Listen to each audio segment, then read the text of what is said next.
Semana passada eu comecei um desafio pessoal chamado 30 livros em 30 semanas e consegui terminar a tempo no sétimo dia que me propus. E a primeira obra que foi lida foi a ficção de Virginia Woolf, chamada Orlando. Toda semana então eu vou tentar fazer uma espécie de breve análise, breve percepção de registro e também de incentivo aos amigos para tentar me acompanhar, para a gente possa ter uma troca. Bom, o livro é uma grata surpresa, na verdade. Eu embarquei no livro sem ler absolutamente nada antes, só me certifiquei de que era um livro recomendado e de que, de fato, tinha uma boa escrita e uma boa entrega. E, de fato, é o que acontece. O livro, a primeira frase dele é simplesmente ele, porque era decididamente do sexo masculino, do gênero masculino. Uma frase curiosa para abrir um livro, e, de fato, vai narrar a história de Orlando, este menino, e uma passagem do tempo super curiosa sobre uma certa vida aristocrática. O livro se propõe a ser uma ficção como se fosse a biografia de Orlando. Então a gente ouve o seu biógrafo contando a vida de Orlando. De uma forma super não biográfica, porque são relatos de dentro da imaginação de Orlando. O biógrafo de Orlando, então, é uma camada de sua própria imaginação, de sua própria fantasia. O que é muito curioso, porque o livro é, de certa forma, um grande devaneio, como se fosse um grande vitral multicolorido. O livro tem setores muito poéticos, afinal Orlando se vê como um escritor desde menino, tem uma característica de poesia nele e de ser muito volátil.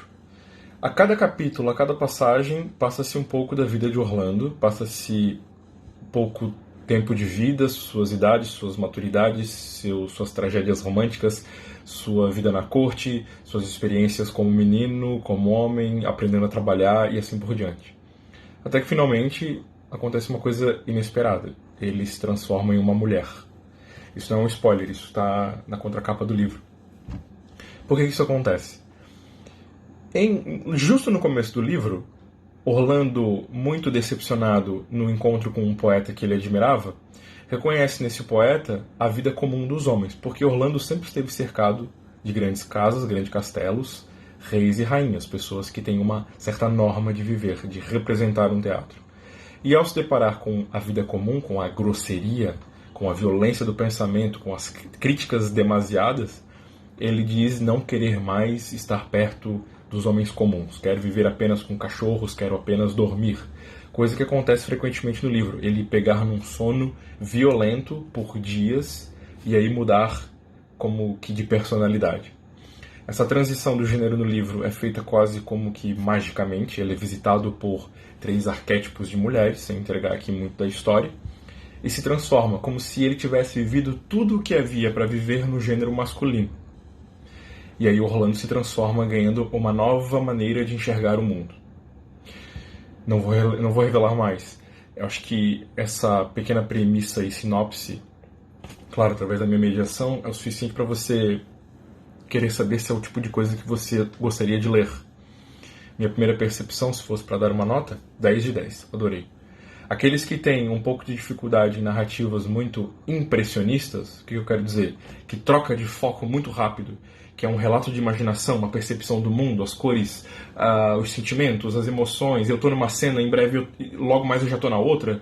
É muito multifacetado, fragmentado, até porque, como é uma biografia, como que o biógrafo, lendo os registros de Orlando, às vezes perde, não tem relatos de tudo. E o livro pula de coisas mesmo. Então fica aqui a primeira percepção, o primeiro livro lido nessa semana, chamado Orlando, e amanhã espero já ter a próxima definição do próximo livro, que será no tema de filosofia. Espero que tenham gostado e bora para mais uma semana.